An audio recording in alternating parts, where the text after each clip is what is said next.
Bonsoir à toutes et à tous. Aujourd'hui, on se retrouve pour une nouvelle vidéo où je vais vous lire le 8e chapitre d'Elisabeth Kubler-Ross qui est Accueillir la mort et dont le 8e chapitre s'intitule Les obsèques.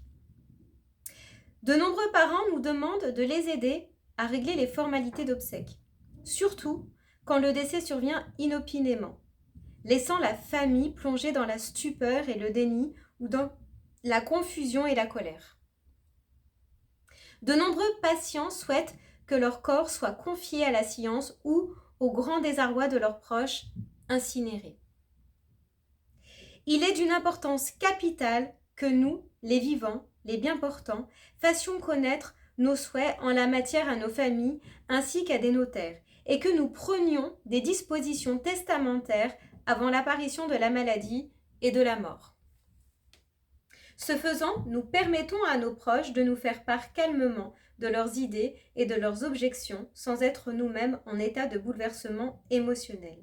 Nous devrions tous choisir à l'avance une entreprise de pompes funèbres et, le cas échéant, nous affilier à un organisme spécialisé qui puisse nous aider en temps voulu. Les dons d'organes doivent pouvoir s'effectuer aussitôt après le décès et la famille doit savoir qui contacter en cas de mort subite de façon à respecter les volontés du défunt. Le fait d'avoir à rassembler ces informations sur le moment prend souvent trop de temps et entraîne l'adoption de compromis qui, pour les proches, se soldent plus d'une fois par une déception et des dépenses considérables. Pensez-vous que la coutume nord-américaine consistant à exposer le corps et organiser des obsèques complexes ait un effet destructeur? Je pense que les intéressés doivent exprimer leur volonté quant aux obsèques. Malheureusement, une forte pression sociale entraîne souvent l'organisation d'obsèques aussi complexes et coûteuses qu'inutiles.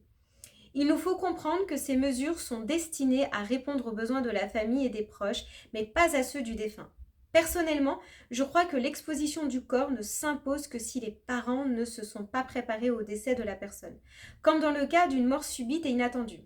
Il est alors important pour la famille de voir le corps avant les obsèques, de façon à affronter la réalité de la mort de l'être cher. En revanche, si une longue maladie a précédé le décès, je juge cette pratique superflue. De même, je suis pour des obsèques très simples, un cercueil fermé, une brève réunion entre les amis et la famille qui leur permet de parler du défunt et de partager leurs souvenirs autour d'un repas. Je pense que le fait d'exposer un corps maquillé dans un cercueil ouvert au milieu d'un funérarium entraîne des procédures complexes et coûteuses qui renforcent l'illusion que le défunt est simplement endormi. À mon sens, ces mesures ne font que contribuer à prolonger la phase de déni.